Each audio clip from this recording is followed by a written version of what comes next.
Prairie Yard and Garden is a production of the University of Minnesota Morris in cooperation with Pioneer Public Television. Funding for Prairie Yard and Garden is provided in part by Heartland Motor Company, providing service for over 30 years in the heart of truck country. Heartland Motor Company, we have your best interest at heart. Farmers Mutual Telephone Company and Federated Telephone Cooperative, proud to be powering ASERA. Mark and Margaret Yakel-Julien, in honor of Shalom Hill Farm, a nonprofit rural education retreat center in a beautiful prairie setting near Windham in southwestern Minnesota.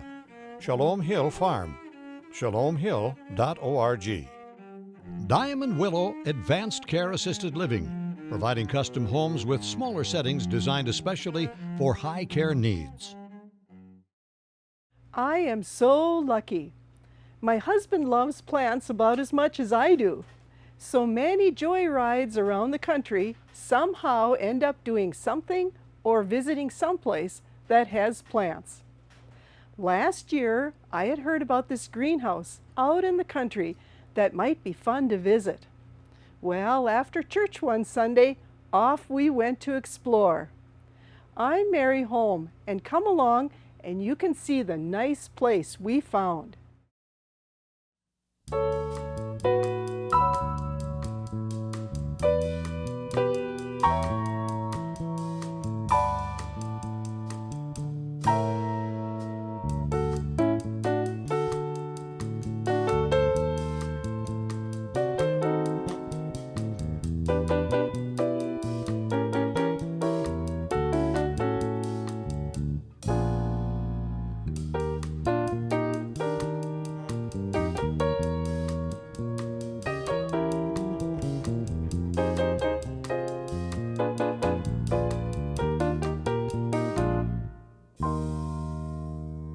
Years ago, my husband and I had a greenhouse in a very small town.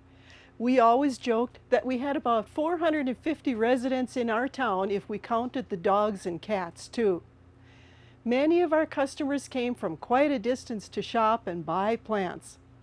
Some customers said they only wanted plants that would produce something they could eat. Others came for flower quality and selection. Today, we are visiting with Dale and Becky from Stivland Gardens, and let's find out why customers love to come to their greenhouse near Lowry, Minnesota.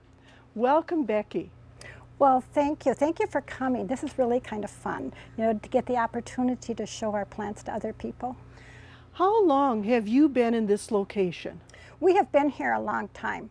Our farm is a century farm. It was homesteaded in 1868 and has been in the family ever since. How did you get started with a greenhouse? It's a hobby greenhouse, and it is still a hobby greenhouse. When my husband no longer milked cows, he had a cement slab beside the barn. And I said, I think we need a greenhouse. And so we put up a 20 by 14 greenhouse, and I raised herbs, and because herbs was just all the thing to grow at that time. So I had a whole greenhouse full of herbs, and then we did some peppers and tomatoes.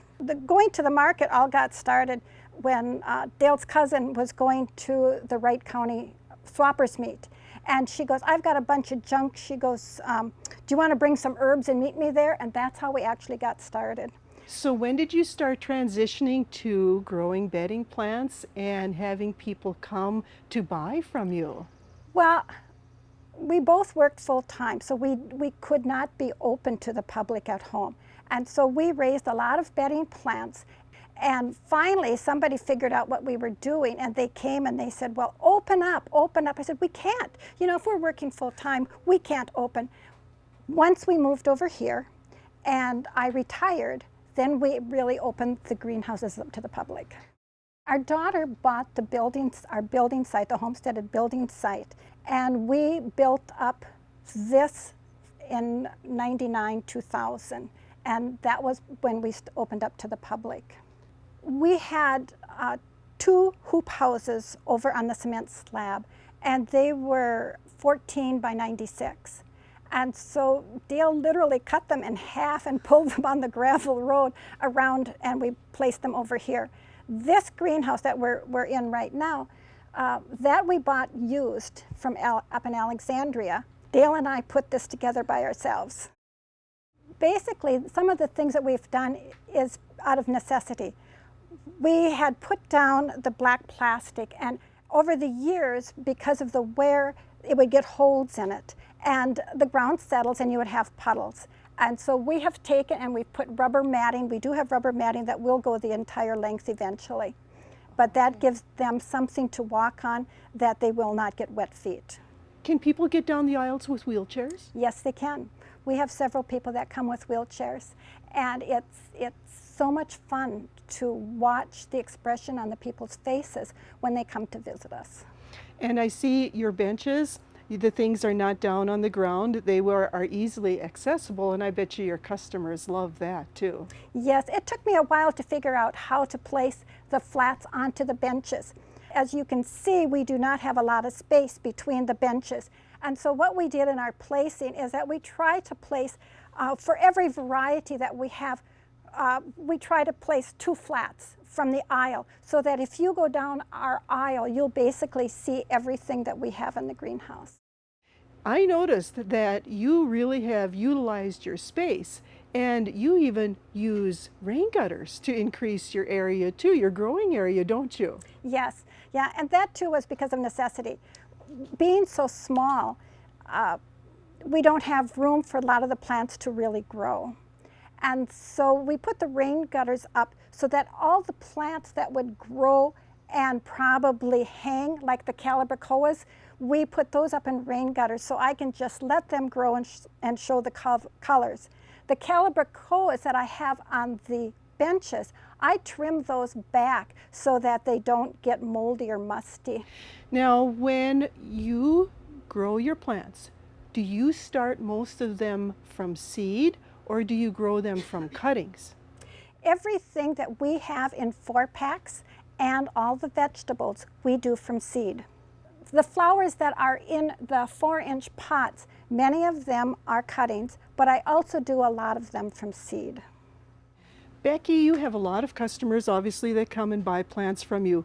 What are their favorites to buy that you kind of hear, or why do people come and visit here? I think they come to visit because I really try to get new varieties, the latest things, the newest things that are going out. When I order my plants, I always look for something new, something different. As far as 4-packs, the people like the coleus, they like snapdragons, they like impatiens, petunias, of course, and begonias, the smaller begonias. You have bulk seed, I believe, too, so that people, if they want to plant their garden, they can come and actually get seed from you too, can't they? Yes. When we started opening to the public, we thought that we should have some bulk seed just because somebody might want some seed. And then the big problem or dilemma was, what do we order? You know, how do we know what we order? How do we know how much to order? So I made a list of the seeds that we would grow in our garden. And those are the seeds that we order and we have here because we know how they grow. We know what produce we're going to get out of them. We order, let's say I order peas. I might order a pound of peas. A pound of peas are a lot of peas. And I put them into a container, and then we say, for a 1/4 cup, it'll cost you this much. And they can dish up their own. And we do really just leave it self-service. We have the measuring cups there and stuff, and a plastic bag, and they measure out what they want. They tell me how much they got, and I say thank you very much. Becky, this is so interesting, and I'd like to find out a little bit more about how you actually start your seeds. Would you be willing to show us how you do that? Oh, sure.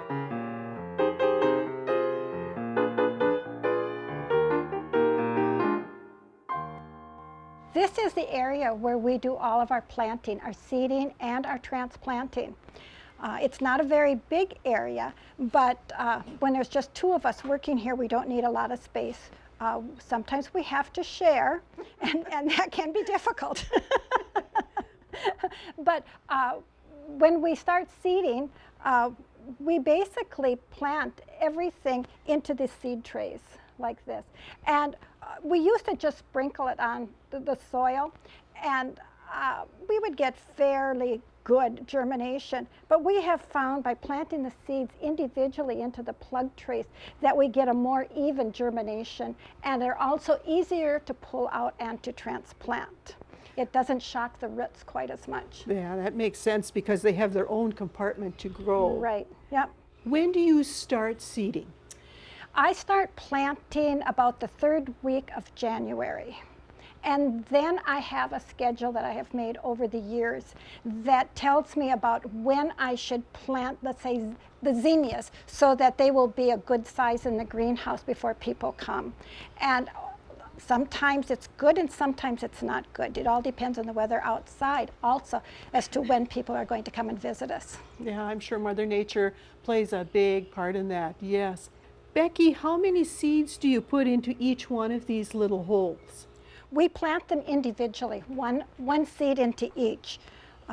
Many of the seeds come now that they are a little bit bigger, and so they are easier to plant. Okay, then once you get them planted into this plug tray, where do you put them or where do they stay after that? Once they are planted, and of course the soil is moist, we have a germination chamber that Dale made for us out of an old refrigeration unit. We put them in there until they just start to pop. They're fun to watch because these seeds are so little, and all of a sudden you'll just see little sprouts coming out. And at that point we take them out and we put them into an area where we grow them on heating mats. We try to keep it between 75 and 80. On the bottom of the germination chamber we have a small stock tank with water and then a little electric water heater. How do you know how long to keep them in the germination chamber? Just until they start to sprout. There's no set time. So I have some things, and one thing that's always kind of fun to watch are like the marigolds. I can put the marigolds in there, and in a day and a half to 2 days, they're sprouting and ready to come out. Now it looks to me like you actually transplant the plants in here too. Can you walk us through how you do that? Oh, sure. As you can see, we don't have any big equipment. Some people have plant fillers, they've got seeders. We are a hobby greenhouse. We do not have that. And so we fill the pots ourselves. I try to do probably about 6 flats at a time, and I fill them with dirt, make sure that the flats are cut so that they come apart easily when people come to visit. And then it's a matter of taking a pot and then just taking individually, pulling out a pepper plant. These are peppers. In fact, I think these are the red night peppers. We use very expensive tools. The free pens from the hotels are absolutely the best. Whatever works. And each one of these are planted. And we pat them down. What do you use for your growing mix? We get our potting soil bulk. This is what our potting soil is. It looks like it's got peat in there, and here's some perlite too. So yeah, this looks, and a little bit of bark, looks just very similar to what you can get even at a store or at a greenhouse. Yeah, we do get our potting soil from Mississippi topsoil. The formula that we use is one that has been developed for us. And he had some that he had mixed up and we used it, and I said, oh, it's way too heavy. The flats themselves were too heavy for lifting and for working, and so then he added some more things to it. So this is our own private little formula that we have for our potting soil. So they blend it for you and everything. Great. How about watering after you get it done transplanting, and then how do you water, and what kind of water do you have here? I mean, is it good water or not? No, we have very poor water here, a lot of iron. Dale usually takes care of the water for us to get it out onto the plants. And I think he could probably explain it a lot better than I can because he's used to that. Oh, well. we have this kind of broken down into his and her responsibilities. And his responsibility is the fertilizer and the water and the maintenance. Well, do you think we could get him in here and have him explain it to I'm us? sure. Yes. All right.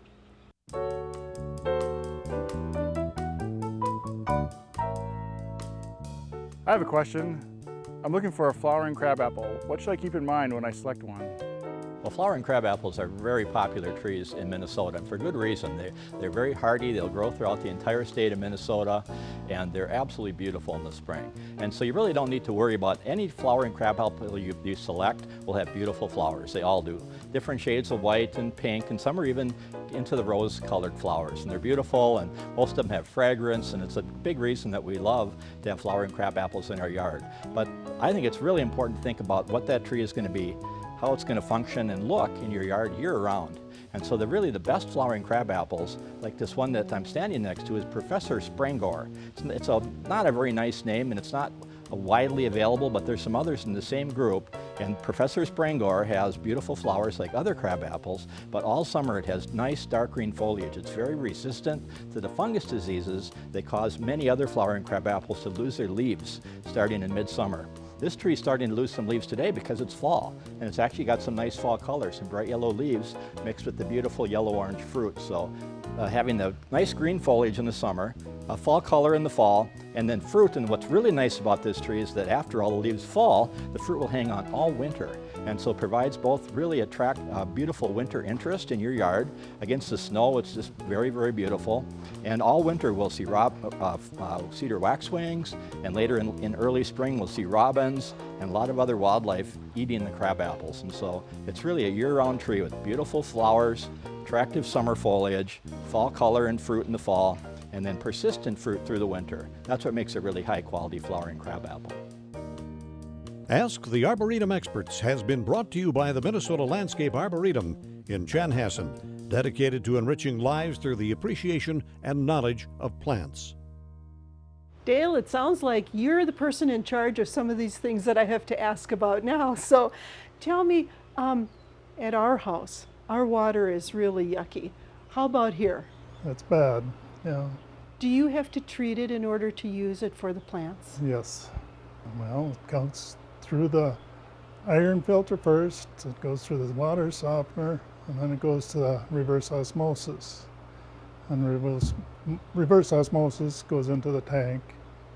And then we do have to add back a little bit of hard water, because too pure water isn't good either. So this is actually a water tank here. Yes. Why do you have to use a tank? Well, the reverse osmosis can only produce 300 gallons probably in 12 hours. So if we're just watering, it would take forever. You've got such a big area to water that you need to have some storage there. Right. Okay. Then do you do the fertilizing too? Yeah, it's pumped. We have a pump from here to the line, and there's a fertilizer injector in the line. So that's kind of done automatically then. As you actually water, the fertilizer is added. Right. Do you add fertilizer every time that you water, or like once a week, or how do you do that? No, it's continuous. Okay. Do you kind of back off the rate of fertilizing then, so you don't get too much on the plants, since you water each time and fertilize each time? Yeah, there's a chart on the fertilizer to go by. It's injectors 1 to 100, and so that's the benefit of the fertilizer we use. We used to have to have 2 fertilizers, one for the petunias and one for most of the other things, because we need a high acid fertilizer for petunias. And for some reason, this seems to keep everybody happy. Becky had said that there's her jobs and his jobs here at this operation. So what are some of his jobs that you do besides the fertilizing and keeping track of the water purification? Well, we get our potting soil in bulk. I usually fill the tubs to bring in here to use, and start the seed geraniums. I start those and transplant whatever, and the petunias, the waves, and the baskets, and then pretty much all the vegetables, the tomatoes, except she does the peppers. Becky had said something about that you also do some hydroponics too. Yeah, I try. Would you be willing to show us what you do there? Sure.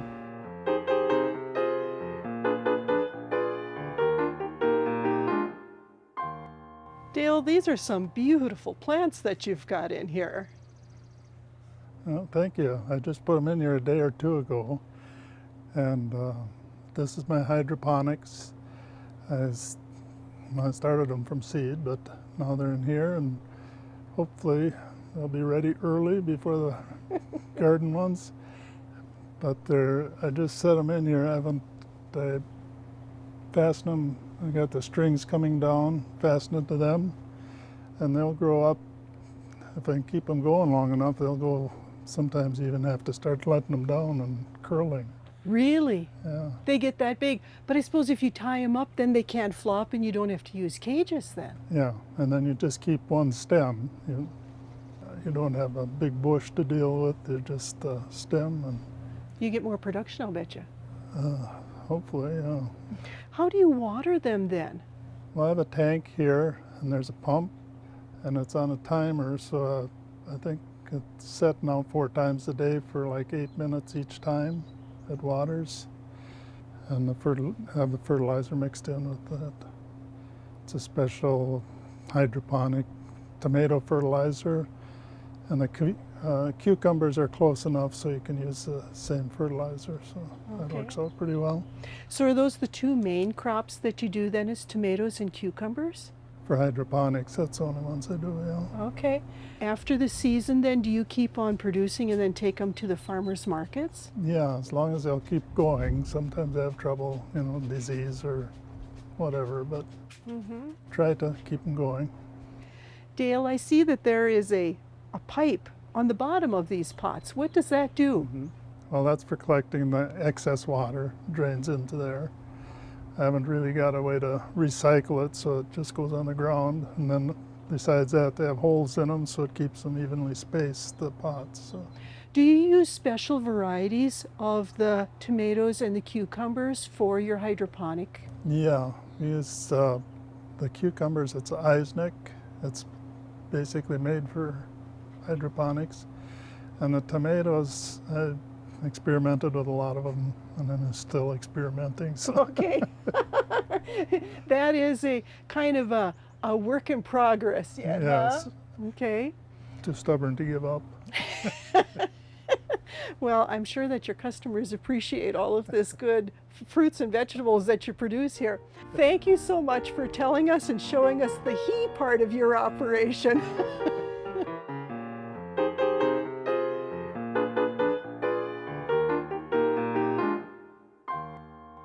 Becky, I was admiring your beautiful geraniums, but I see you have some in different size pots. Is there a difference between these?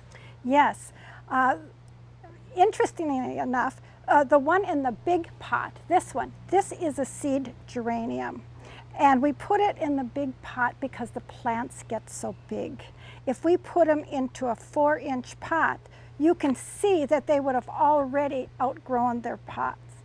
They stand up about probably 1.5 feet and are continually full of blossoms. We have grown this variety for over 10 years, and people come back year after year to come and get these geraniums. When you say seed geranium, what do you mean by seed geranium? Is it grown from a seed? Yes, Dale actually plants these from seed. He grows them from seed. He probably plants them the first part of February, and this is how large they are already. Wow. So this one is obviously not grown from seed. No, we get them as plugs, and they are zonals. A lot of them are zonals, and nowadays a lot of them are called introspective. And the introspective means, I believe, that they are a cross between the zonals and an ivy geranium. Okay. They don't get as tall usually, but they get a lot more blossoms.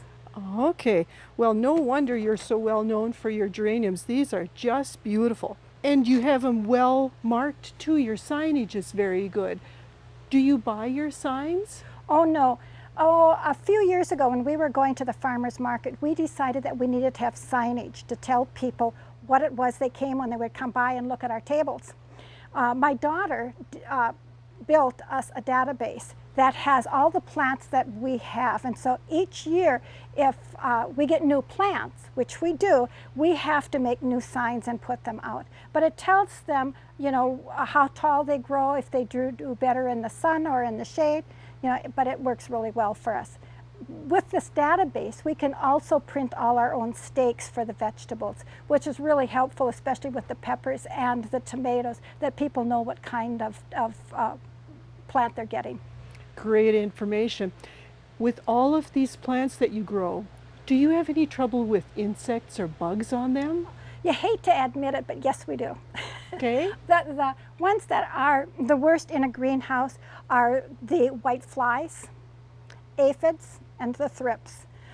We use beneficials to help with them. This is one of the things that we get, and you can just see how interesting it is. It's called an aphid eliminator. Now, that is not the scientific name, but what's interesting is that you can see that this is exactly the way they came, and there's hardly anything in there, but they say there's 250 insects in here. And they tell us that you hold it in this container, and I leave it in the potting shed, and I hold it up, and when I see that there's something flying around in there, I bring it out and I open it up, and they fly out. And then I close it up, and I wait till the next day, and I go into the next greenhouse, and I see some flying, I open up, I tap the bottom, and out comes some more insects. But these help to keep the aphids under control. Another thing that I get every year, I got a bunch of ladybugs. And I use them, they're my scouts. If I see the ladybugs out and about on something, I know that there's a problem there and I should probably take a look at it. By beneficials, you mean that they are beneficial insects that will feed on and control the bad ones. Yep, like I tell the kids that come out here to visit, I buy good bugs to eat the bad bugs. That's exactly what it is. Well, and I'm sure that that's a pretty safe way to control the bad guys anyhow. Yeah. Many times, like you said, you can't see anything.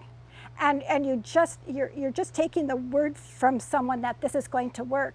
And you go and you get your bugs and you go and you spread them out like they say you're supposed to.